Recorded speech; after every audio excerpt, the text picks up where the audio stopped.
Welcome back to Bombastic Nation and Ting. Back with more vibes for you.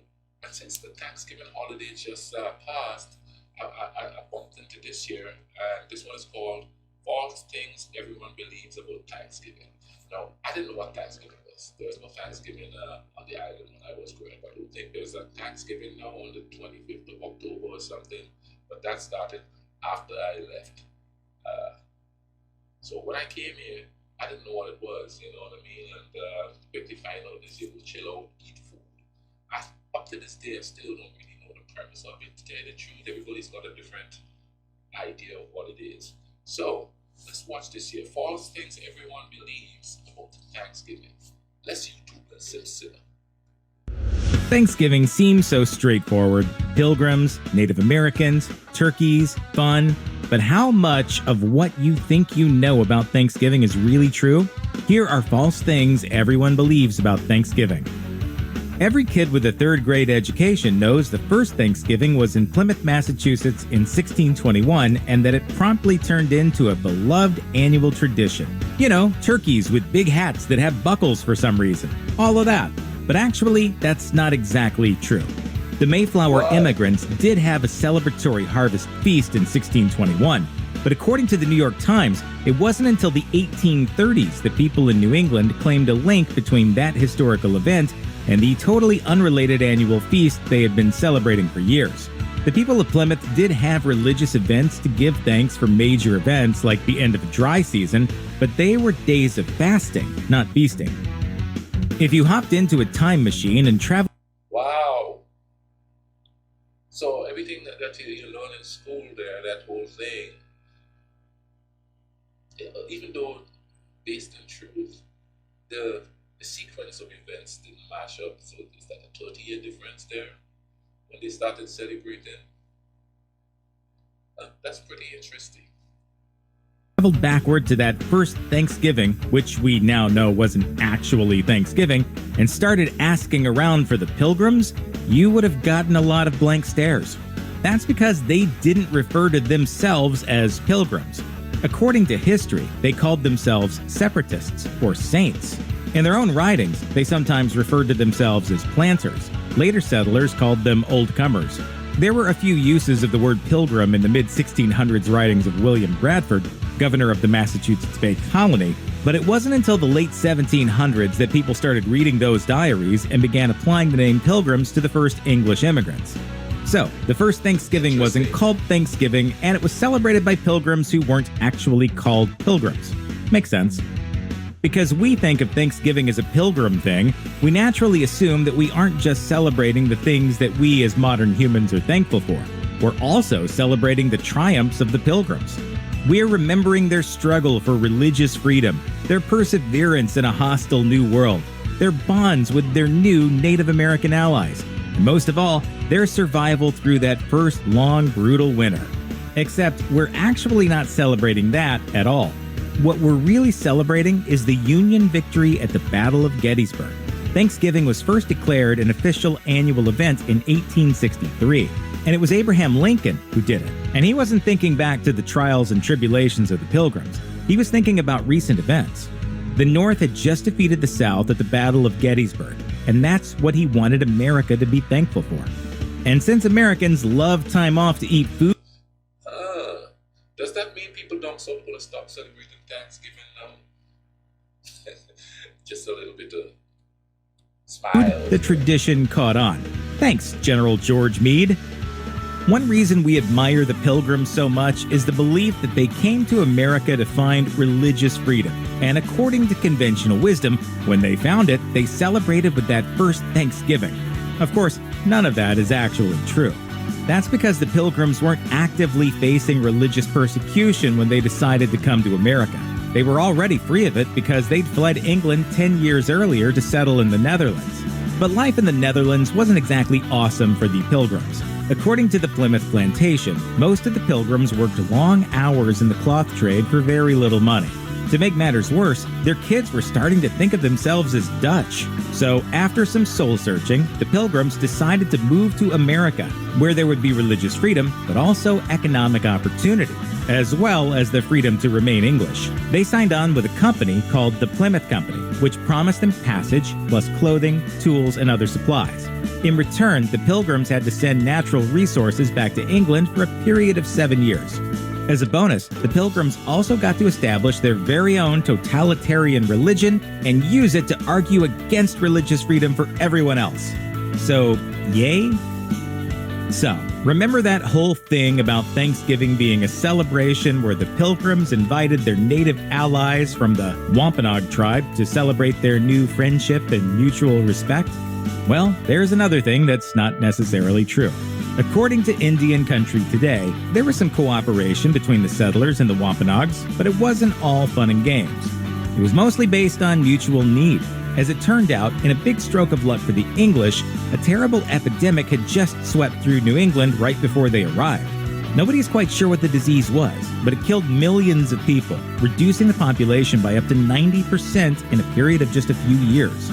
So when the Pilgrims arrived, there was a bunch of empty land waiting. In fact, the town of Plymouth was originally a Patuxet village that was left vacant after all the inhabitants died during the plague.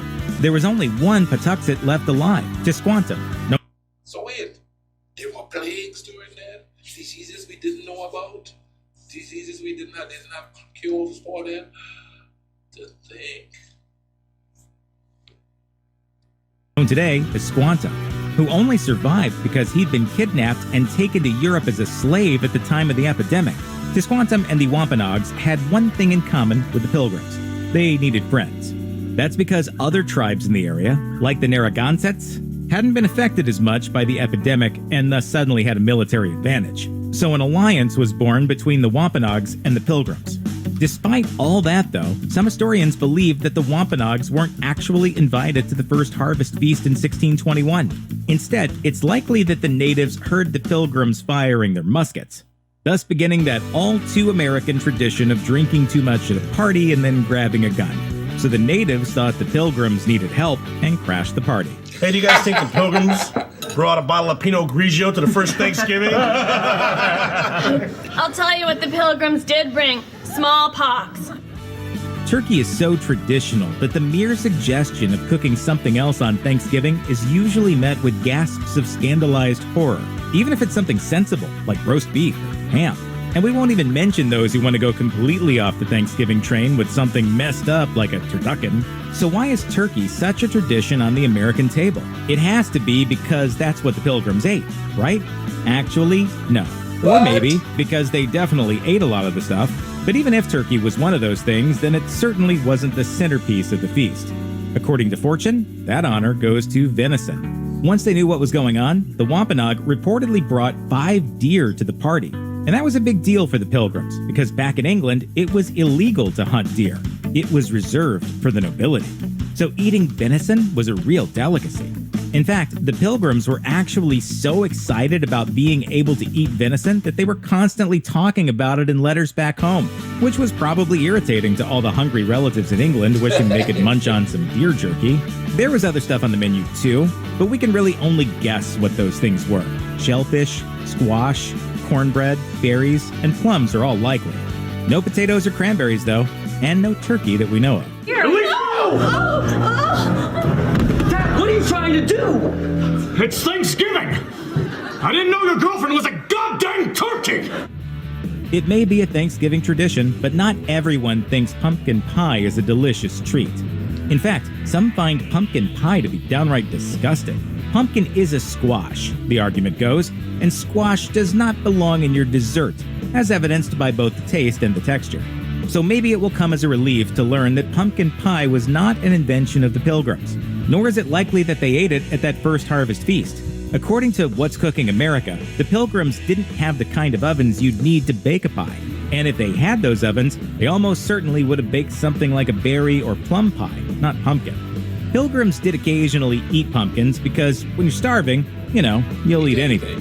One popular way of eating pumpkin was to slice off the top and fill the insides with milk, honey, and spices, and then bake it in hot ashes, which actually does sound worse than a pumpkin pie.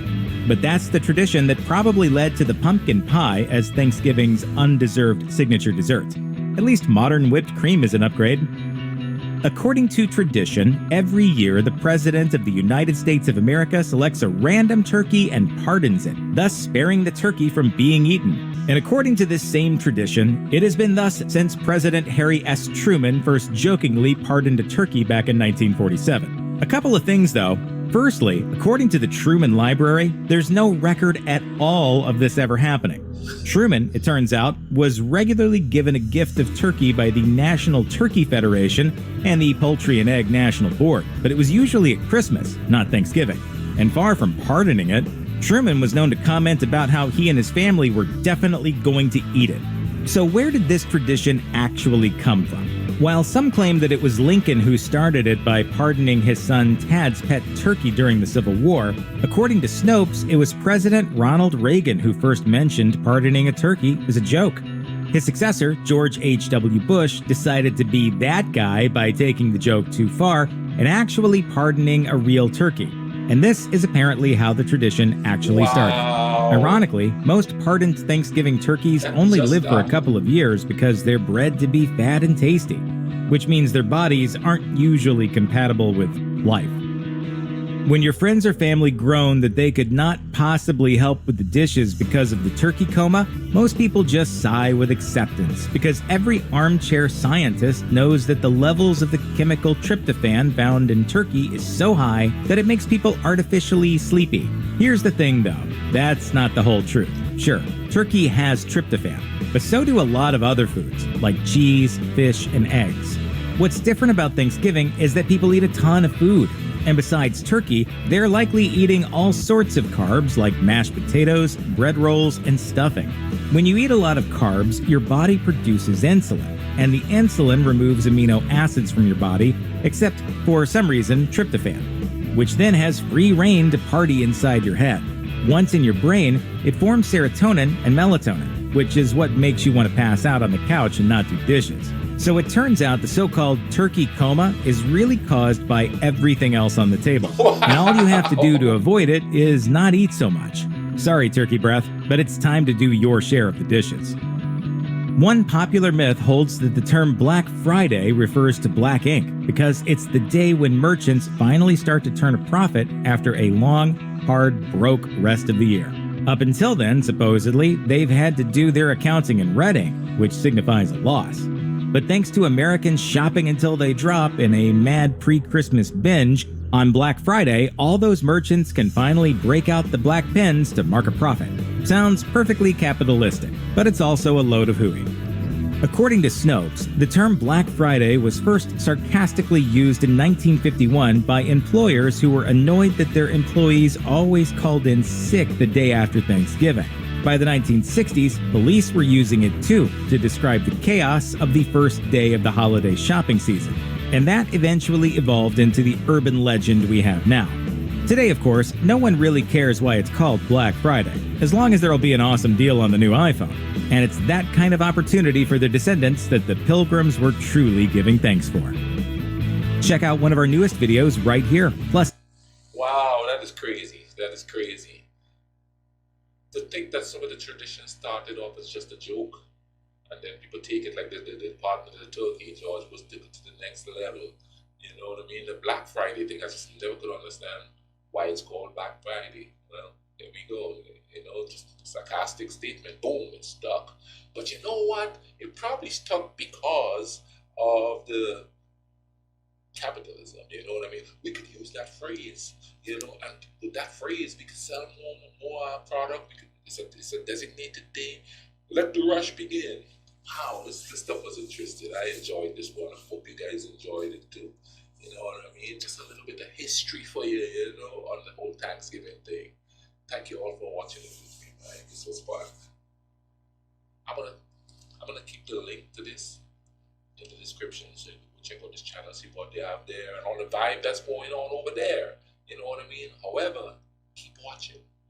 Up to the left there, go ahead and click it, and you know, YouTube and simmer.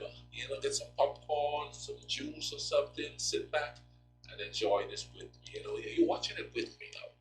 We like family and thing, you know, it's the holiday season, you know. But I won't babble too much. Make sure you keep things cool, alright?